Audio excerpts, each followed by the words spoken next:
আজকে আমরা দেখব মাল্টিপ্লেক্সারের পার্টটা। মাল্টিপ্লেক্সারের আরেকটা নামে পরিচিত ডাটা সিলেক্টর। তো ডাটা সিলেক্টর আর মাল্টিপ্লেক্সার বলতে কী বোঝায়? এ multiplexer or data selector is a logic circuit that accepts several data। এখানে ফিগার অলরেডি মেনশন করা আছে, দেখো D0 থেকে আপ টু ডি, এখানে ডট ডট দিয়ে দিই, মানে আপ টু ডি n-1 অবধি ডাটা আমরা সিলেক্ট করা হবে। Data input, several data input and allow only one of them at a time to get through the output. মানে একটা আউটপুটে আমরা নিয়ে নেব, এতগুলো ডাটা থেকে আমরা একটা নিয়ে নেব। আর এখানে আরেকটা জিনিস মনে রাখতে লাগবে, সিলেক্ট ইনপুট। তুমি সিলেক্ট ইনপুট জিনিসটা মনে রাখতে লাগবে। সিলেক্ট ইনপুট কীভাবে করা হয় সেটার জন্য আমি দেখিয়ে দিই। যদি এখানে বলা থাকে 2:1 মার্কস বা মাল্টিপ্লেক্সার, সেক্ষেত্রে 2 এর পাওয়ার, এই যে এখানে 2টা আছে সেটা পাওয়ারে কত হবে? 1, তাহলে হবে একটা সিলেক্ট লাইন। যদি বলা থাকে 4:1 মার্কস, সেটা যদি 2 এর মাল্টিপ্লাইয়ে লিখি তো 2 স্কোয়ার, দুইটা সিলেক্ট লাইন। সেম এখানে যদি বলা থাকে 8:1, 2 এর পাওয়ারে কত আসবে? 3, তিনটা সিলেক্ট লাইন। এরকম করে যদি 16:1 কয়, এখানে যদি বলা থাকে 16:1, সেই ক্ষেত্রে হবে 2 টু দি পাওয়ার 4, তো 4টা সিলেক্ট লাইন। এরকম করে আমরা সিলেক্ট লাইন সিস্টেমের মধ্যে ক্রিয়েট করি। এবার মাল্টিপ্লেক্সারের এই কন্ডিশনের মধ্যে আমরা তার একটা প্রবলেম কনসিডার করলাম। Use a multiplexer implementation the logic function F of this. আর বাকিটা এখানে ক্রিয়েট করেছি আমি আগে থেকে। তো ট্রুথ টেবিলটা করার আগে একটু এই সিম্বলটার সম্বন্ধে একটু বলে দিই, এটা কীরকমভাবে কাজ করে।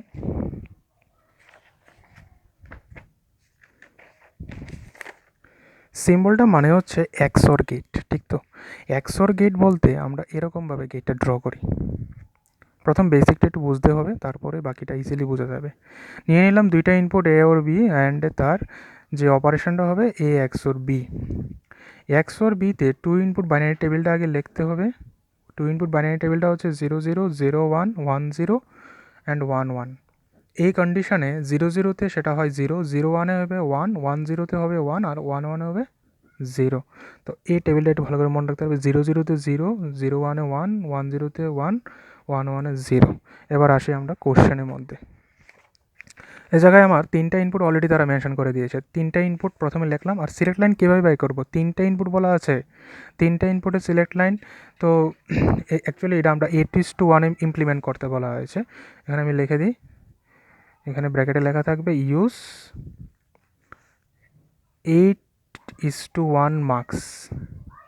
আর না লিখলেও তুমি ইজিলি ক্রিয়েট করতে পারবে। 3টা ইনপুট দিয়ে আমরা অক্টেল নাম্বারই করি, ঠিক তো? তার জন্য না বললেও তুমি সিলেক্ট লাইন মেজার করতে পারবে, S0, S1, S2। আর ফাংশনটা দেওয়া আছে কোশ্চেনের মধ্যে, এই টাইপটা। তো লিখলাম 0 0 0 0 1 0 1 0 0 1 1, যেটা নাকি 0 1 2 3 4 5 6 7 আপ টু 7 অবধি আমরা বাইনারি নাম্বারটা লিখলাম।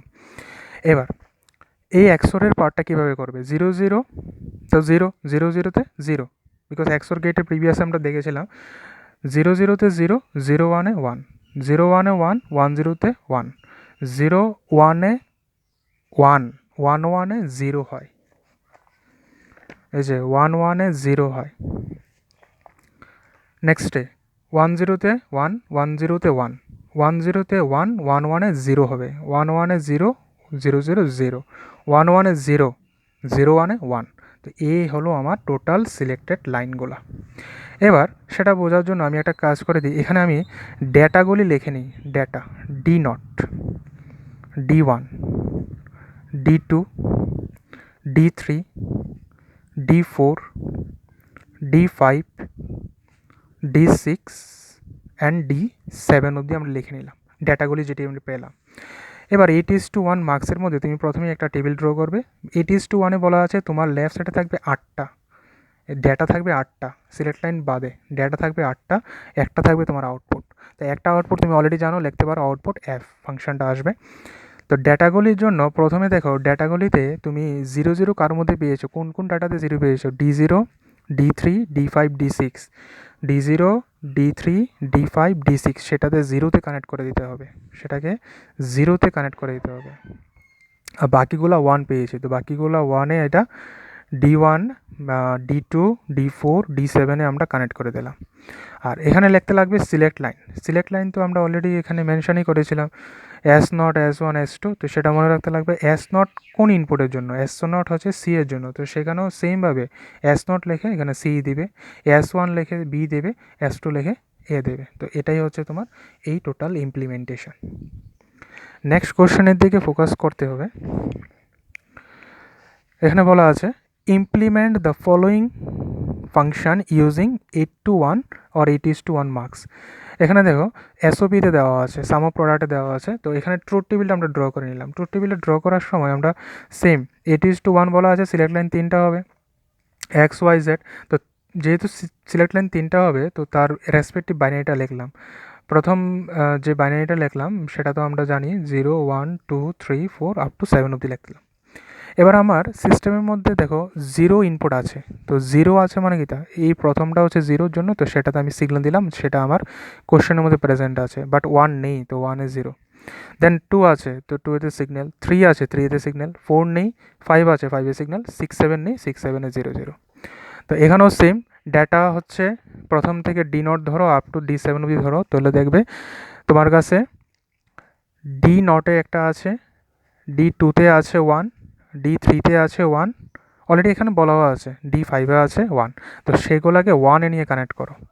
আর বাকিগুলো আছে 0, তো এইগুলোকে 0-তে নিয়ে কানেক্ট করো। আর সিলেক্ট লাইন কটা হবে? সিলেক্ট লাইন হবে 3টা, S0 S1 S2, এটা মার্কসে নিয়ে কানেক্ট করো, আউটপুট হবে F। তো আর সিলেক্ট লাইনের রেসপেক্টে যেখানে তুমি ইনপুট নিলে, S0-এ কত নিলে Z, S1-এ নিলে Y, S2-তে নিলে X, তো সেখানে রেসপেক্টিভ নামগুলি দিয়ে দাও। নেক্সট কোশ্চেনে যদি আমরা ফোকাস করি, নেক্সট কোশ্চেনে বলা আছে using 4:1 marks to implement the following logic. এবার খেয়াল করার বিষয় হচ্ছে ABC তিনটা ইনপুটে আমার পসিবল বাইনারি হচ্ছে 8টা, ঠিক তো, অক্টেল নাম্বারিংয়ে, বাট সেখানে বলে দিয়েছে তারা 4:1 ইউজ করার জন্য, মানে তার হাফ ইউজ করার জন্য, তো সেটা একটু ভালো করে একটু লক্ষ্য করো। আর ইনপুট দেওয়া আছে এসওপিতে 1 2 4 7। তো সেম এখানে আমি সেম টেবিলটা ড্র করলাম, ABC নিলাম, বাট আমার মনে রাখতে লাগবে 4:1 কথা মানে হচ্ছে 4, তো 2 এর পাওয়ার কত 2, তো দুইটা সিলেক্ট লাইন ইউজ করা হবে। তো আমি কি করলাম, এটা আমি সবসময় একটা প্রসিডিউর, এটা তোমার করতে হবে। তুমি লেফট সাইড থেকে ধরবে সিলেক্ট লাইনগুলো, লেফট সাইড টু রাইট সাইডের দিকে তুমি সিলেক্ট লাইনগুলো ধরবে। তো S1 S0 অবধি দিলাম, যেহেতু আমার 4:1 মার্কসে আছে। আর এটাকে আমি উইদাউট সিলেক্ট লাইনে রাখলাম, এটা আমার ডাটা ডিস্ট্রিবিউটর হিসেবে কাজ করবে। আর এটা হচ্ছে টোটাল ফাংশনের, যেটা আমার আউটপুট হিসেবে কাজ করবে। এবার দেখো যে সিস্টেম যেখানে আমার বলা আছে 1-এ সিগন্যাল আছে, তো 1-এ দিলাম সিগন্যাল, 2-এ আছে 2-এ দিলাম, 4-এ আছে 4-এ দিলাম, আর 7-এ আছে 7-এ দিয়ে দিলাম। বাকিগুলো তো নেই, বাকিগুলো আমার এখানে কোশ্চেনে মেনশন করা নেই দিকে, আমি এগুলোকে 0 দিয়ে ফিল করে দিলাম। আর এখানে আমার যেহেতু আমি টোটাল 8টা থেকে 4টা ইনপুট বানাতে হবে, তার জন্য আমি কী করলাম, দুইটা করে আমি একটা পেয়ার বানিয়ে নিলাম, দুটো করে পেয়ার বানিয়ে নিলাম। এবার দেখো 0 মানে কি, দেখো কোনো সিগন্যালই নেই, এখানে 1 মানে কি সিগন্যাল আছে, তার পাশাপাশি সিতে ফলো করো, সিওতে কি আছে 1 আছে, তো এটাও মানে এটা বোঝা যায় সিগন্যাল আছে, এটা বোঝাচ্ছে তার রেসপেক্টিভ ডাটাটা। তো সি এখন এনেবেলে আছে, তো F ইকুয়াল টু ধরলাম সি, লিখলাম সি। নেক্সট লাইনে এখানে এনেবেলের উপরে আছে এনেবেলটা 1, এবার সি আছে ডিসেবল, তো 0 মানে কি বার। নেক্সট লাইনে এখানে আবার লক্ষ্য করো, এখানে কি হয়েছে, এখানে আমার এই কন্ডিশনে আমার দেওয়া আছে, এই কন্ডিশনে দেওয়া আছে 1, তো এটা আমার কি হবে, এই কন্ডিশনে 1 দেওয়া আছে মানে হচ্ছে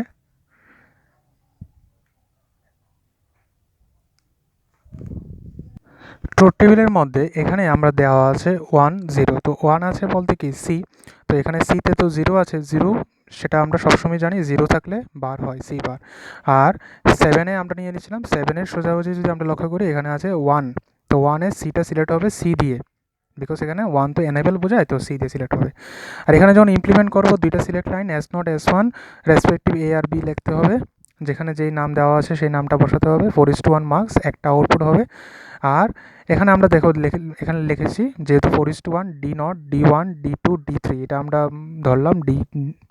এবার সি কোনগুলোতে পেয়েছি, D0-এ পেলাম আর D3-তে পেলাম, তো D0 আর D3-তে আমরা সি কানেক্ট করলাম।